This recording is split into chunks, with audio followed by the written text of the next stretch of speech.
Hello, everybody. Welcome to yet another episode of the Away Gooners podcast. My name is Arun, and I'm going to be your showrunner again today. Unfortunately, Picasso is missing out for the third week in a row, if I'm right. But the good news is that there is some light at the end of the tunnel. Our airport authorities have mentioned that he's going to be getting his luggage soon, so we're going to be seeing Picasso back in action very soon. So that's a great news to start with. And I'm today joined by Bob, as usual, and Evening. Deepak is joining us back after a while. And we've got a special guest. We got a special guest all the way from Kolkata in India. We have Akash Roy, a die-hard, passionate Leicester fan. Akash writes for Foxes of Leicester exclusively on Leicester City, and he's also a writer on Sportskeeda, where he talks everything football.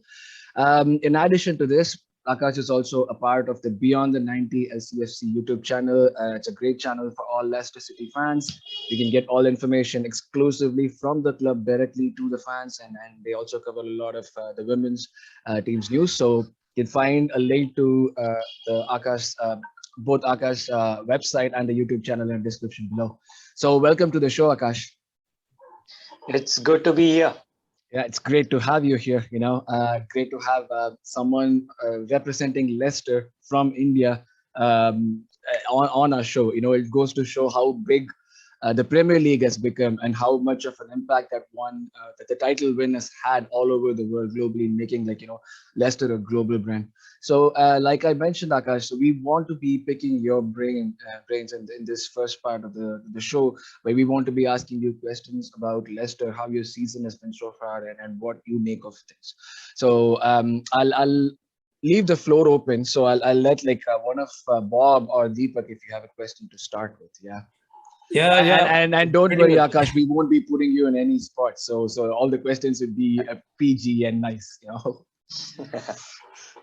Just for some of our curious listeners and as well to myself, Akash, I'd like to know from you, how did you become a Leicester fan out of all the clubs? I mean, as you know, being in India and growing up there, you'd be more familiar with all the top four clubs during that point in time, like United, Liverpool, Chelsea, and Arsenal. And basically, I mean, if I were to expand, some could have still become a Tottenham fan or something else. But was that the title winning season which tilted you towards Leicester, or was it even before that? No, it was before that. It was in the Nigel Pearson era. Oh So, wow. I knew about a lot of players back in the day when, the 2010 South African World Cup was happening. And I kept my mind open to support any team that I can. And I was heavily interested into the English Premier League side of it, the football, the rapid pace, the robustness in the league. But I still didn't have a favorite. I enjoyed the games, but after a point of time, it gets a little bit of monotonous because you don't have a proper club to support and the games certainly loses interest. So my interest suddenly peaked when I saw that the decorated Argentinian Esteban Cambiaso was choosing to play for a side like Leicester, who just got promoted.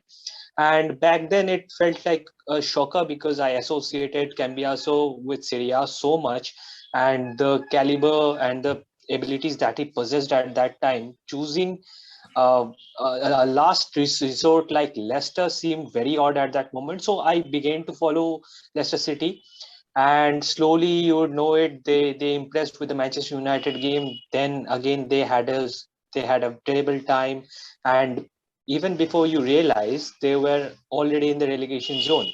And somehow then Nigel Pearson just pulled them out of that slump, and they didn't have to look back. And that was magical for me to witness how this team was performing, because nobody expected them to not do a Norwich kind of a storyline, but they did. And that caught my attention at first, but I would be lying if I said I became the Leicester City fan at that instant. So I really admired them, but there were still a few sides who equally impressed me with their histories and stuff. Because this was a heavy risk, let's be honest. We stick with our club for entirety of our life, and the selection should be made perfectly. So I waited a few more years, you can say, because not years, few more months, because the next time I like got hooked to Leicester City was the slowly momentum building of Jamie Vardy's legacy of scoring in consecutive games, and it all culminated for me at the Old Trafford game, the big game in Manchester United.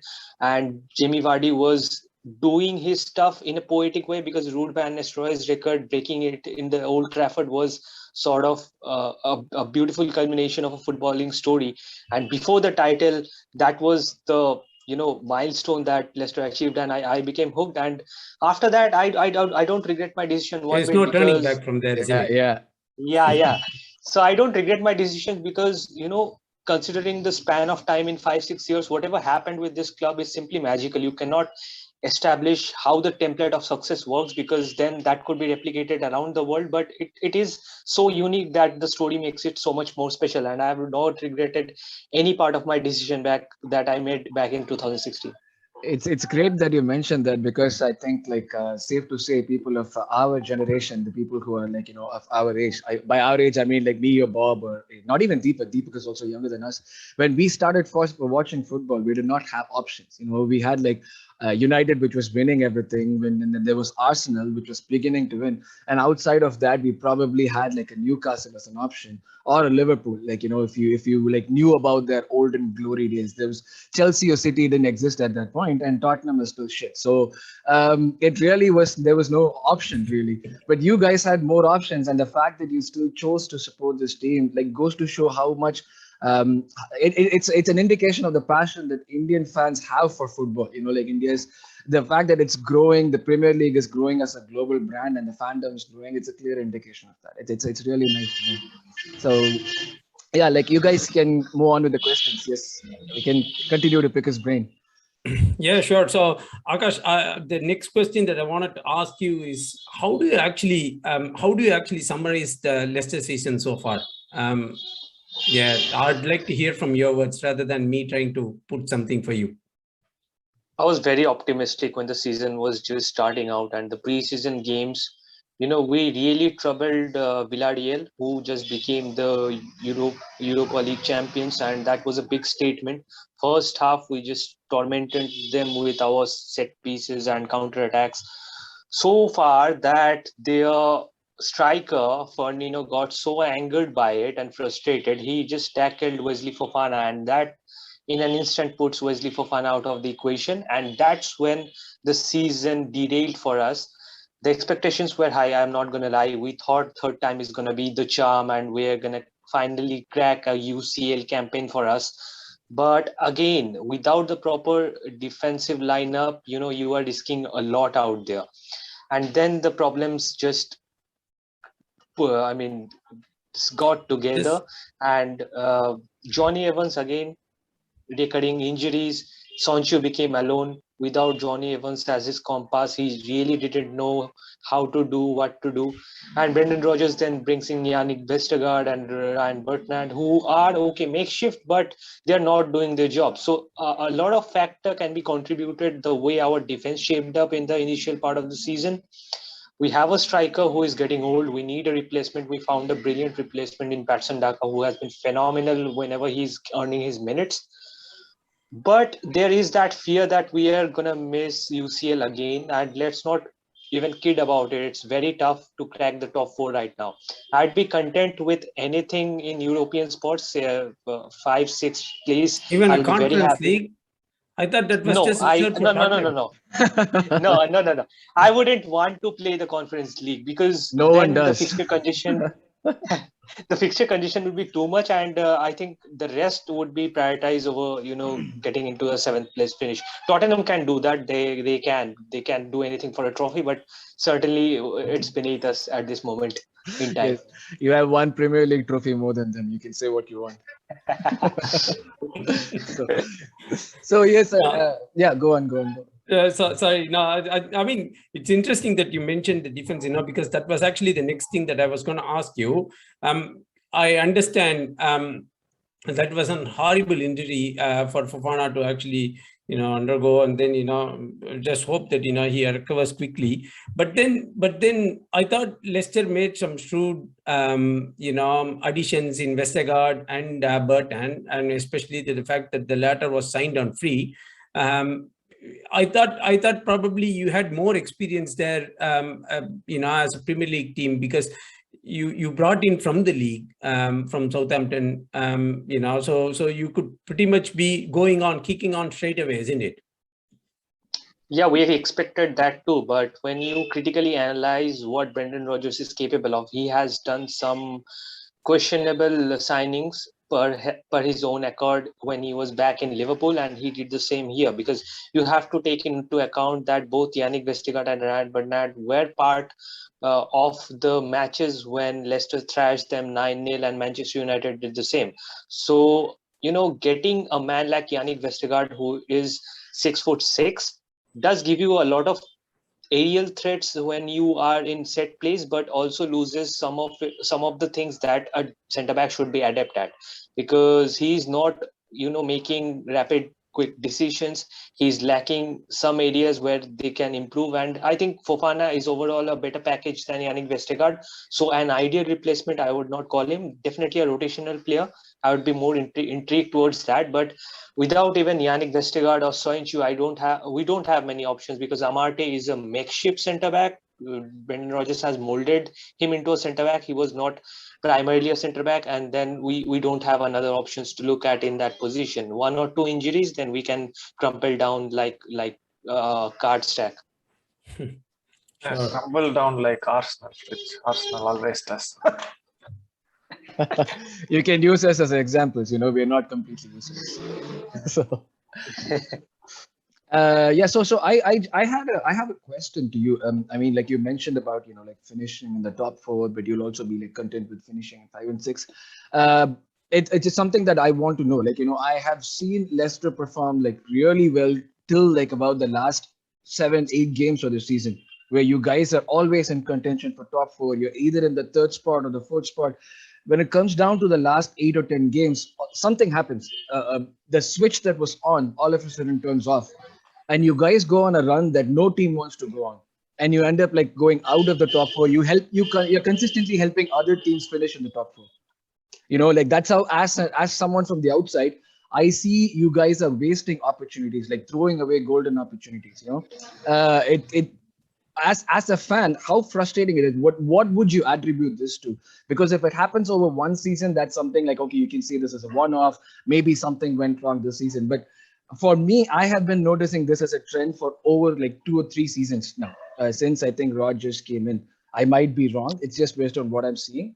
It's absolutely correctly summarized, because we lack consistency and persistency, and I am not a fan of it either. But I don't criticize the team as well, because after the first time it happened, okay, it was understandable. But the second time, when the same thing repeated, it certainly was disappointing for fans. But they had 2 trophies to show for it.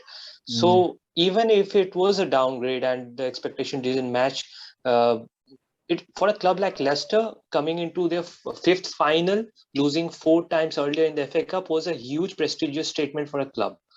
So we got that job done. I think the Leicester ardent fans would be extremely happy that we got that instead of a Champions League spot. Right. And even in the Europa League, if you're not making it up to the semi-finals, I think it's very risky to even want to play and desire UCL spots. True. So until we show that consistency, it's just going to be another run where we get knocked out, get picked on by bigger teams, and the groups are going to be very, very difficult.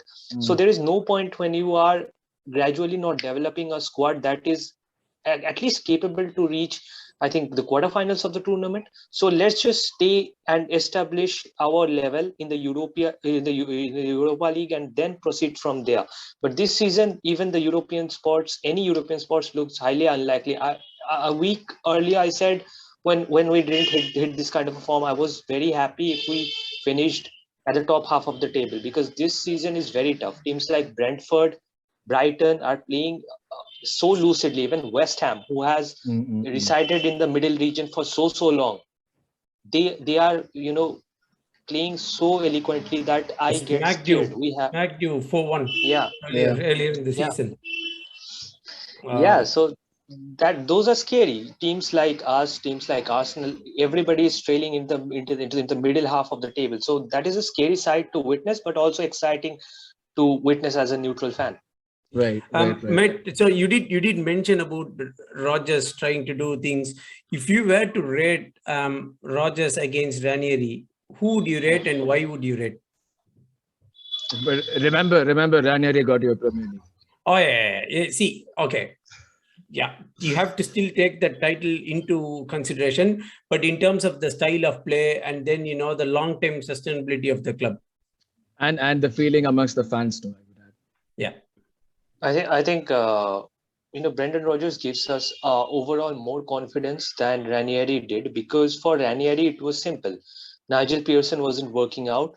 You are the in charge. You have done so many things at Italy with second division teams, and you have toppled the odds. So we're going to entrust you with just one mindset, that you go to the season, you achieve 40 points, and that's our season's target and aim for the season is just get to 40 points. We did that early. There was no wish or desire for the team to even dream about getting into a top 4, top 6, top 10. They only focused on those 40 points which they got before Christmas, and then it was all about what do we do next. We are in a good position. Chelsea are the title winners. They are not doing well. They are at the 16th position right now. What is happening? Tottenham, Arsenal are just our direct competitors. Even Manchester City is not in the top 3 picture. So that instilled a sort of belief into the team, which came very, very immediately, and the squad then capitalized mentally for the mental battles, and they progressed from there. So as much as credit I have to give to Ranieri, I have to also instill some of the credibility to the squad, because everyone was a reject or an underdog. They have been rejects. Danny Simpson became a Premier League champion, so let's take that into account. So, so that happened very organically. But Brendan Rodgers' job was different. Already a Premier League champion. What you can do next with this team? You're coming from from Celtic, winning all the precious silverware. You are a renewed manager in the Premier League, but somehow, with the Gerrard slip, you missed out on a Premier League title. So what do? You come here, you have to win some trophies, and you have to organically grow this team, because Ranieri was a one-off thing, and the next manager, Claude Puel, didn't capitalize what he was given with. So you inherit this team, and what are you going to do with it? This is our project. This is how you have to handle it. And so far, with 2 trophies, I can't complain much, because always he doesn't have the tools that is required for a stable season. Always the injuries come up, and they come into a lot of extra sort of measurement, because Liverpool always complains about their injury, but last season, if you compare, we had far more injuries than Liverpool. So Brendan Rodgers is having a very, very hard time, and so I don't blame the manager. Of course, some decisions here and there can be critiqued upon, but overall, I think Brendan Rodgers is a fantastic man to get the job done, and the passion that he devotes Leicester towards, I think that's a brilliant thing that a club like us can ask from a veteran like Brendan Rodgers. Yeah, I think it definitely summed it up right, because Tottenham did come knocking for Rodgers, and as well recently with Newcastle, that they were as well trying to get Rodgers, and he's being firm so far, in trying to reject all those opportunities, and then in trying to build Leicester to the next level. So which is good from a continuity perspective. I have a question, if I can ask you, Akash. Like, since you spoke about passion, one of the things that we see at your club, one of the things that we as Arsenal fans are very envious about is the relationship that the club has with its owners. The owners are so involved with the club. It is so visible when you see that on the pitch. Your owners come and celebrate things with you on the pitch, whereas our owners are being are famous for being aloof and away from the club. So this relationship with the owners, can you talk a bit more about it? I know you had like a great owner who unfortunately passed away about a couple of years or 3 years back. That must have been a huge blow. He was a great man. But that, in spite of that, that has not stopped your club in any way. The new owners, not the new owners, the person who replaced him, you still sort of have the same relationship with him. And that goes a long way into helping the club achieve what it wants to achieve. So can you talk a bit about that? Yeah, just before answering your question, I think I wouldn't get another opportunity to say this, because the most respect I have for any Premier League side other than Leicester is Arsenal. Oh, because thank you very whatever much. they did, yeah, it's organically coming from me, because I had huge respect for Arsene Wenger. I read his book. I read all the details that I can gather, and the way that man's mentality works is simply makes you a fan of his true passion towards the side. And without Arsenal, you cannot imagine Arsene Wenger. So let's get off that bat. Let's get Thank off you. with Thank that. you very So much. yeah. So I think, whatever happened with Arsenal and the slump they are in right now, it's very undeserving. And Stan Kroenke doesn't deserve to be the owner of a beautiful, prestigious club like Arsenal. That's Well, my sympathy I feel towards that too. Arsenal at this Echo point. your Yeah, sentiments. yes, yeah. and yes, to our fans listening to this, it's not just us. It's not just Gunners who want Kroenke out. Even fans of other clubs want him out. So that's the proof. Yeah, go on, Akash. Sorry. Yeah, because without Manchester United, the whole dynamic was maintained by teams like Chelsea and Arsenal because they constantly disturbed them and lay their claims to the title. And after the 2004 season, I think Stan Kroenke's ownership just did a lot of harm. I mean, even at the Emirates Stadium, I think Highbury had a superb electric atmosphere that isn't replicated by the Emirates. I don't know if that's true or just me, but that's how I feel. And talking about our owner, so billionaires come, American investors come to the Premier League seeking an investment, money-making project that will give them another authority, passion projects as you can call it. They don't understand the game completely because football is a very different game from Americanized version of any game that you see, whether it's American football, rugby, anything. NBA, there is no promotion relegation, there is no die-hard fandom that you have to deal with, and the passion lacks somewhere there. But whenever a owner comes here, it's important for them to organically understand the city, understand the culture, the history of the club, and then take it from there. Every club should be able to make their own revenues. We did that by selling Kante. We didn't like that, but we did because despite winning the Premier League that season, players like Kante were highly sought after. And if we didn't do that, maybe in 1 or 2 years we would be like Norwich or some team that like Fulham, who comes into the Premier League often but Get aren't able to relegated. do anything with their assets. Again, we did that with Maris. So you buy yourself 2 or 3 years into the Premier League by doing sacrifices because you don't have a owner who is like Sheikh Mansour. So you have to No one organically does. No develop. one does. Probably Newcastle will soon, but no one else does. Yeah. So getting on from there, I think our owners, which I was really passionate because back in the championship days, he called Kasper Schmeichel into his office and told that get ready because you're going to be playing Champions League football in 3 years. And Kasper Schmeichel at that time thought it was a joke or it was something that the owner was making because he was the son of another Schmeichel. A promise that wouldn't fare anywhere, but it did happen. And this shows you the project that they believed in. Another incident, I think yesterday it marked 3 years anniversary of Vichai's unfortunate demise. And you can see every player, whether they joined Leicester just now, they didn't know Vichai, the stand, the crowd, players like Vardy, who has been there from a long time. Everybody was, really feeling into that moment and they had that desire to put that result for Vichai. In the FA Cup final, you saw how his son is passionate about carrying his father's dreams. Up. And this is a thing that I would say is his son's project that he wants to do and stand by because his father promised a lot to the city and he's organically continuing to do that. And meanwhile, even if he wasn't interested at first as a second generational King Power owner, I think he became sort of involved in it because it cements the legacy of his father and the brilliant man that he was. And that way it's progressing. I mean, if family's history is tied up, the city is tied up, and we are all backing the enormous thing that he's doing also for the city, not just the football club. So everybody is growing with the club, and I think that's a remarkable thing which other clubs should replicate, but unfortunately these money-minded minds are not able to replicate elsewhere.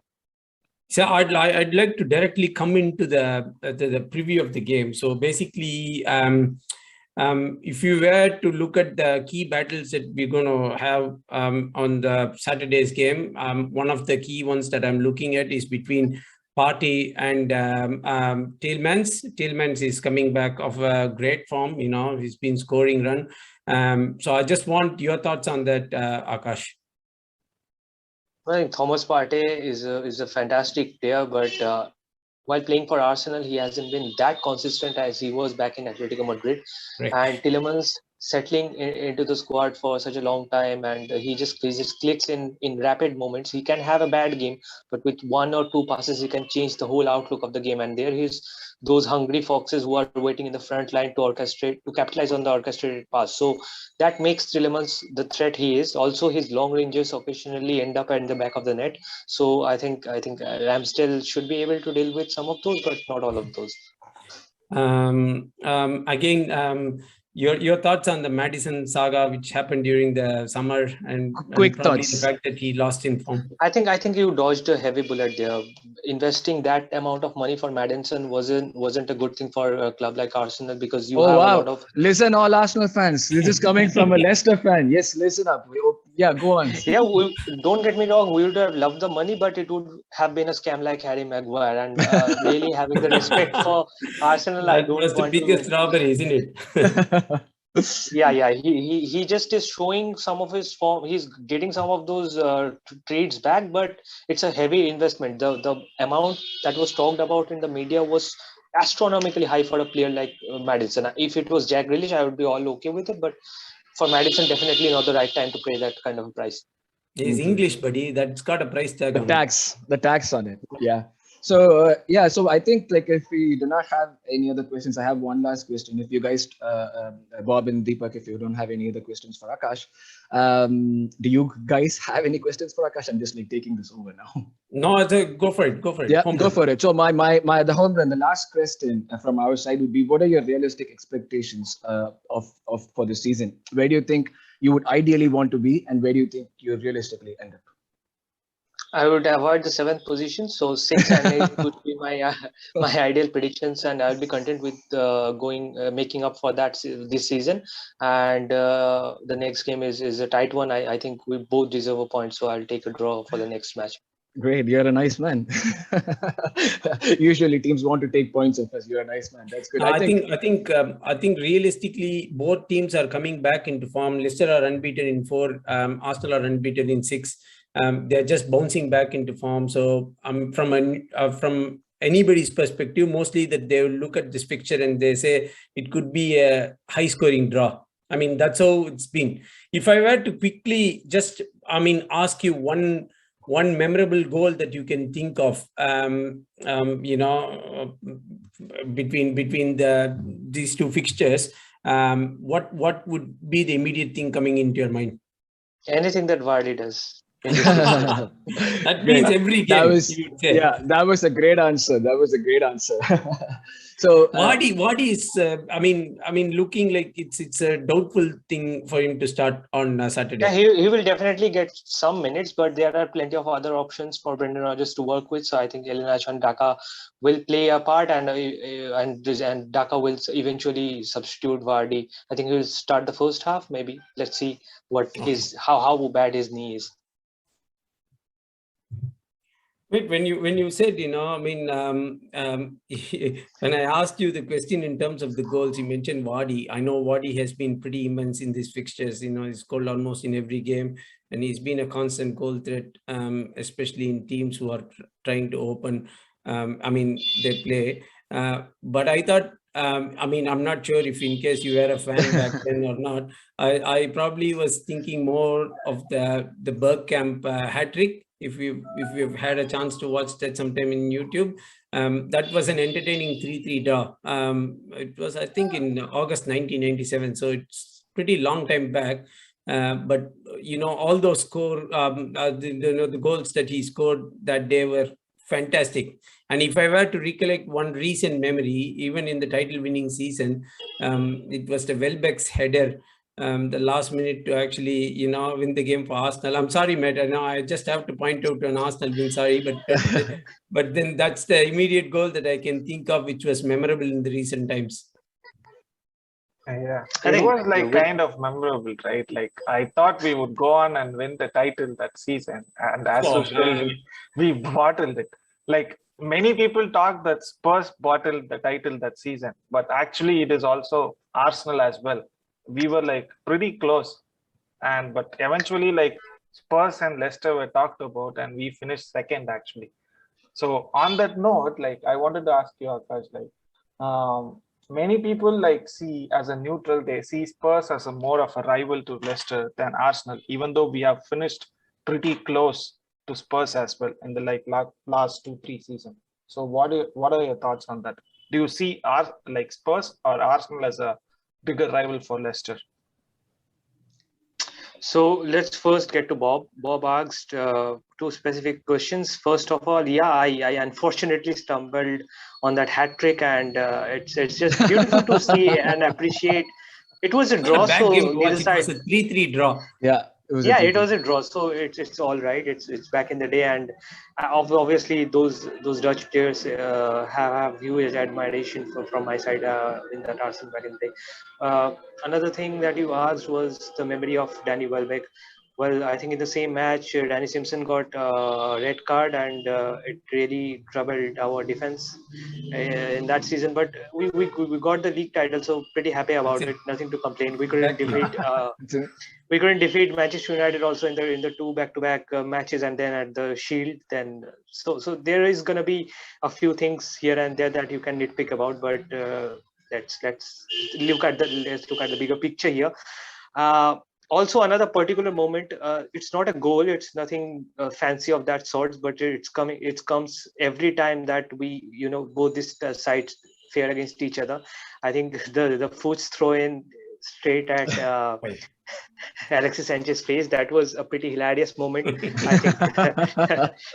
I could now laugh about it, since considering the fact that he joined United from there. Yeah, so that was my top memory of these two fixtures, and I would rank Vardy's goal on the second, because Fuchs again interacted with me on Twitter several times. So I am just bound to say this, that he's one of my favorite players in Leicester City shirt. And getting to your point, Tottenham, I don't think you should be competing and seeing Tottenham as your rivals. It should be teams like Arsenal and Chelsea, because you have to fight with historically rich clubs. Even if Chelsea's history is coming in this era, I think that's still a motivator to instigate a rivalry towards Chelsea. You saw that fight after the FA Cup match, the whole Daniel Amarte saga, how he threw the Chelsea crest in the FA Cup dressing room as a joke, but it's in the middle of social media day and age, and the clips will get out. So it wasn't meant that way, but yeah. So he did a pretty stupid thing. They did take your soul away in Containment. If not for that, then you would have still been knocking on the title, I'll say. I think Kante and Riyad Mahrez are irreplaceable in terms of Leicester. I think we developed a very different team than we had back in the day, but that identity has been gone, and there is no replacement for those two. Entity, he plays a lot like one of the best defensive center midfielder in Premier League, but he's not up to that Kante level. Nobody is, and you cannot simply argue against it. As I said, we needed the funds. We needed to look for a buyer and he was our best asset for that season. Nobody is gonna buy Riyad Mahrez at that astronomical fee back in the day. So Kante got a price tag on him, and we just had to sell him. So that departure is very sad. But then again, it's Kante. You cannot hate that player. But Riyad Mahrez we can hate, and we do. So I mean, if you're joining Manchester City, I think a lot of people will hate you. So, same for Grealish. To answer your question, Tottenham I don't see as a rival. The only thing that binds us together is that Harry Kane spent a season-long loan at Leicester back in the Championship. Apart from that, I think the two clubs are very separate. We win and they don't. So, very good point, man. I think you would make to the fan four of Arsenal anyway. Yeah, so I think we've come to the end of this wonderful session that we're having with Akash. Unless you guys have any other questions for him, I think we've picked his brain a lot. We got to know a lot about the club that doesn't enjoy the same fandom as the other clubs do, which in my opinion is not right. It saddens me to see that a Tottenham is having more of a fan base globally than a team like Leicester, which plays better football, has better structure, and shows better promise, so that's something that's very disheartening. But the fact that you do have fans like Akash in India, like who are keeping the Leicester teams, who's supporting the Leicester City team no matter what, it's a big thing, like I mentioned right at the beginning. So it was great having you on the show, Akash. And like I mentioned at the beginning, you can find links to Akash's YouTube channel as well as his Sportskeeda and his website in our description below. And Akash, do you have any questions for us before we finish? How do you see this season? How do you how do you still be an Arsenal fan and survive? Is that it? No. No. I'm not going to go there. Okay. I'm just asking that I think Mikel Arteta has hit a perfect chord, and the team is doing well right now. And I hope that the momentum continues. But then again, the fixtures next is ours, and I don't want to continue at that point. But after excluding that particular fixture, I hope that your season goes well. And do you see things going better and developing slowly? The team has found its footing and they are back into the zone. For that, I would like to have a skeptic Deepak there give you the answer. Yeah, he's the most skeptical of the lot of us, so he'll give you the answer. I think you need that perspective. For me, I am still on the fence. I'm not convinced about Arteta yet. We have been on a good run we haven't lost I think for 7 or 8 games. But the 6 or I don't know exactly. But still we haven't been convincing enough apart from 2 games this entire season. One was against Tottenham and one was against Villa. Apart from the other games, we have drawn against Brighton, drawn against Crystal Palace. Probably we played 40 minutes of great football the entire season. And I'm expecting us to play better against Leicester, hopefully. And I want us to win. But I would still take a draw, an away match. But still, I would say I would give, previous podcast, I used to say I would give time for Arteta until Watford game. And I wanted some 18 points on board. But I think he's going to achieve that. So I will still continue supporting him till the end of the season. Another quick follow-up question. Whenever I talk about Arsenal in any of the podcasts or in any of the shows that we have on Clubhouse, I'm gonna just put it out there to your perspective. The thing I see with Arsenal is the problem of a proper leader. They lack a proper leader into their starting lineup. I saw the leadership emerge from players like Thierry Henry, Robert Pires, then carry forward to Robin Van Persie. Then when Van Persie left, it was a sort of a disorganized new team. But Wenger did with that team, and they played with Bayern Munich. They got Bayern Munich escaped. I remember a season where the goal was same, but they had the home advantage and they proceeded. So again, they got reinstilled some of that with players like Mesut Ozil. So do you see a clear lack of leadership right now in the Emirates, or is it just me?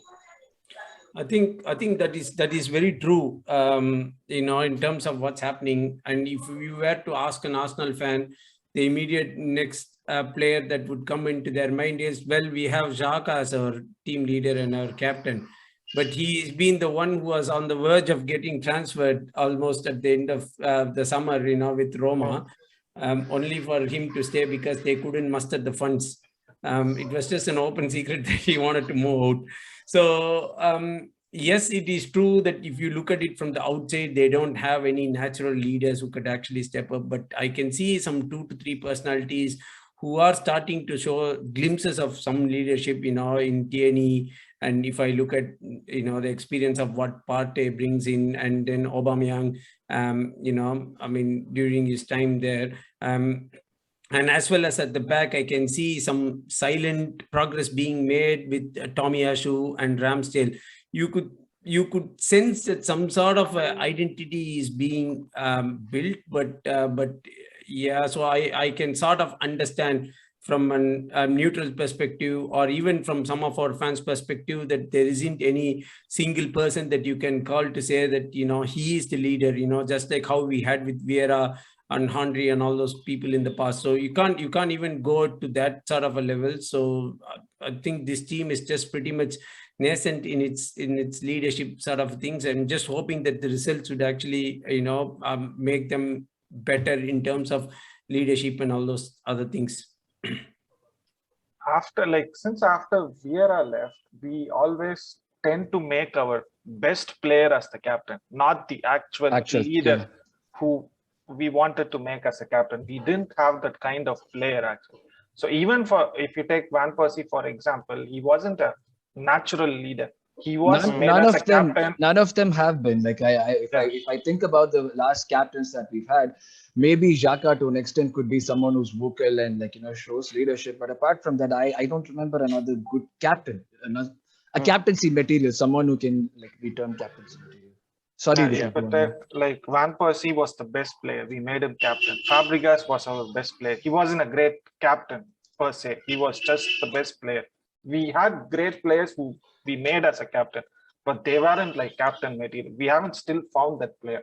Probably Xhaka, as Arun said, Xhaka would be that kind of a player, but given his recklessness and whatever he does on the pitch doesn't translate into a proper captain. So we haven't found that player yet. Hopefully we find someone, but it's kind of tough. Yeah, it is. We are hoping that some of the players from this current bunch would go on to become good leaders. Some of them already show it, Partey is a leader, but the younger crop that we are playing with, who seem to be the future of the club, the likes of Tierney or Gabriel, the likes of Odegaard, they're exhibiting better captaincy leadership skills. I wouldn't say captaincy, but leadership skills. So without going the Emery way of naming 5 or 6 captains for the season, I think we can have a good set of 2 or 3 captains, from what we have for the future, if these guys continue the same way. So I think with that, we've come to the end of our session with Akash. Like I mentioned, it was wonderful having you here, Akash, getting new perspectives and getting new thoughts on the team. From our side, I think we would hope for a win. But I think to make sure that things are even, I think we'd be happy to take a draw as well, given the context of the game, the where the game is happening and how well Leicester are playing. You guys are not that far off from us. You guys are in the same position. So between equals, I think I'd be happy to take a draw away from home. And I think my friends here would agree as well. So it was wonderful having you, Akash. So we'd hopefully meet you again in another episode featuring Leicester or another team to just get your opinion on the Premier League and the results. So until then, it's a big thank you. Are we doing predictions? Oh, yes, predictions. Yes. What are your predictions, Akash? Give us numbers.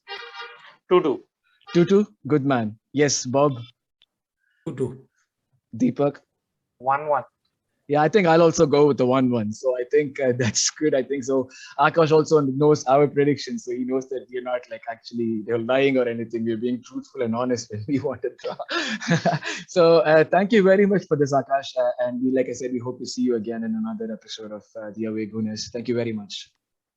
Thank you. It was very, very, very good and enriching experience to engage with you guys. And from where I am, I think it's safe to say, wish you everybody a good evening.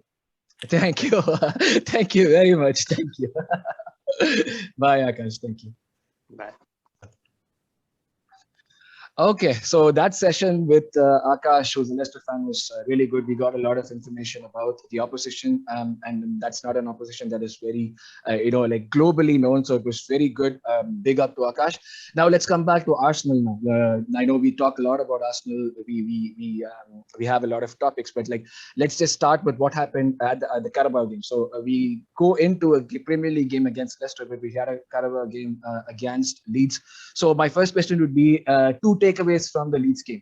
If you have a third takeaway, that's fine too. You can say that, but quickly, 2 takeaways. First one, Pepe is useless. Ooh. Going to Arun. No, I'm slowly going towards that camp as well. So I don't know. I might agree with you on that.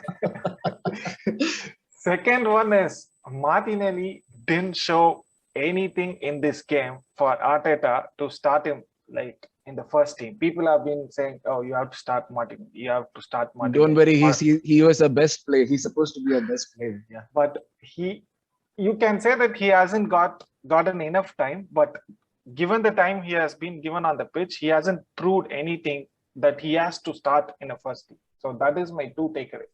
Another thing would be we had a good we had a clean sheet, which is also good against a strong Leeds team. Mm-hmm. And the team, like we had Leno and a different backline as well. So yeah. Bob, do you have anything to add on to that? Do you agree with Leno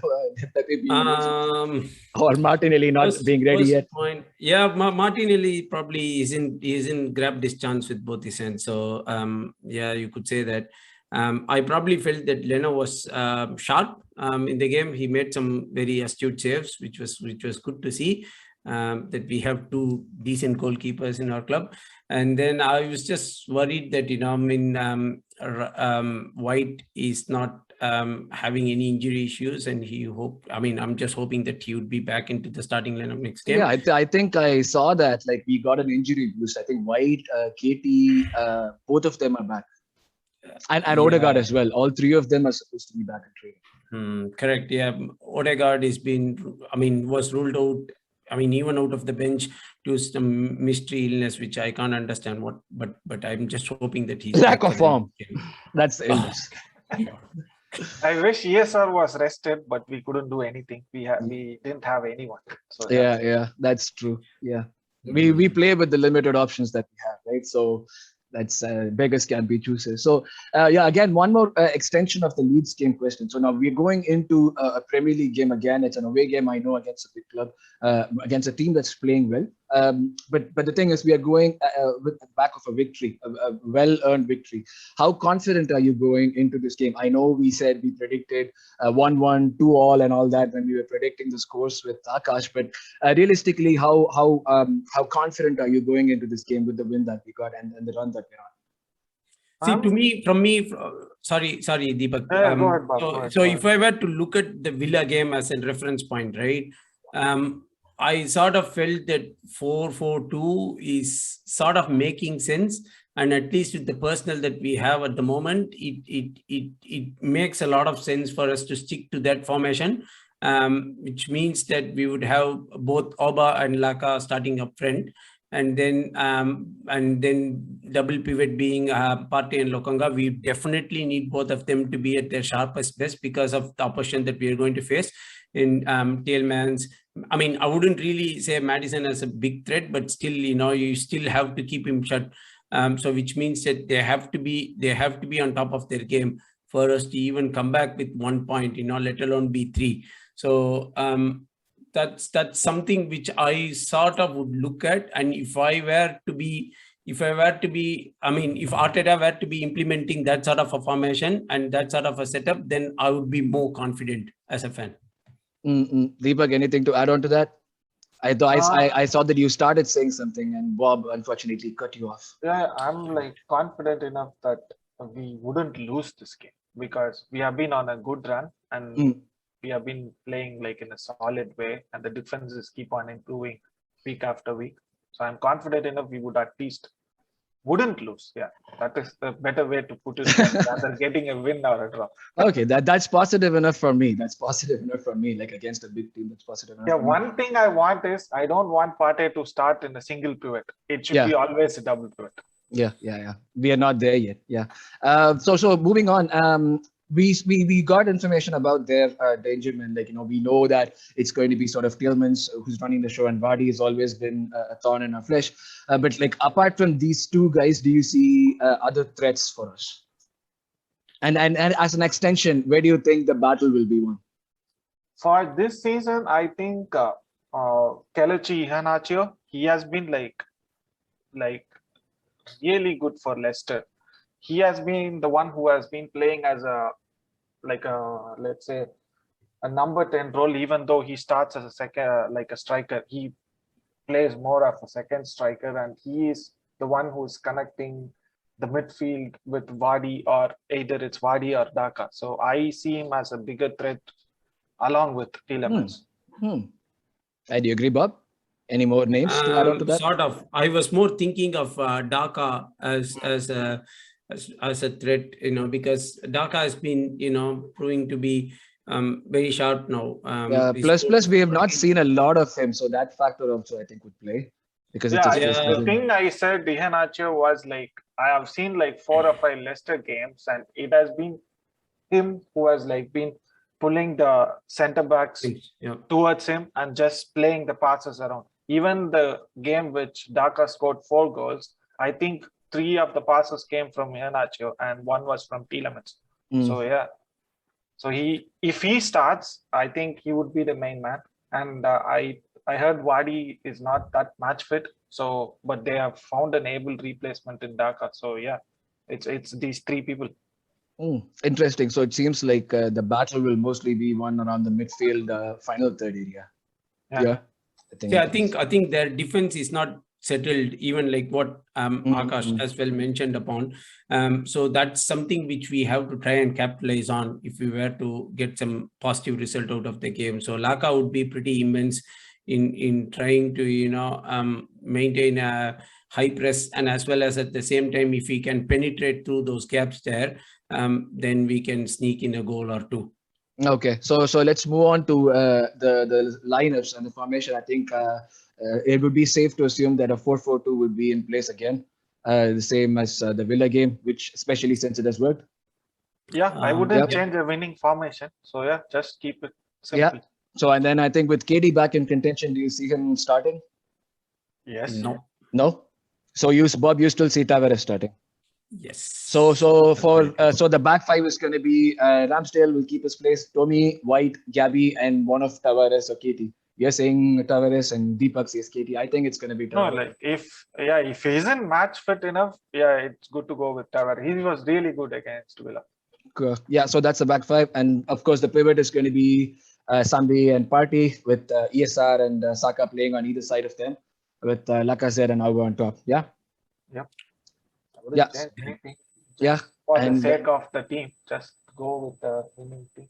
Yeah, and sometime in the second half, if things do go our way, we might see the introduction of an Odegaard or a Martinelli or another defender. Yeah, so that's good. I think I believe this is how we line up. Like Deepak said, don't change the winning formation, don't change the winning combination. We've been doing well, and I think this is how we will line up. So, what are your predictions? I know we said 1-2 all 2 all. Do you guys stick by it?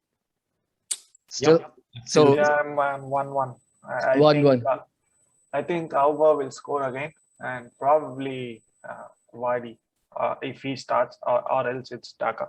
Want to take a shot at the goal scorer as well? No, can't predict. I probably think Tielemans would get a chance. Wadi more likely if he's being... It's Arsenal, so it's by default a Wadi goal is there.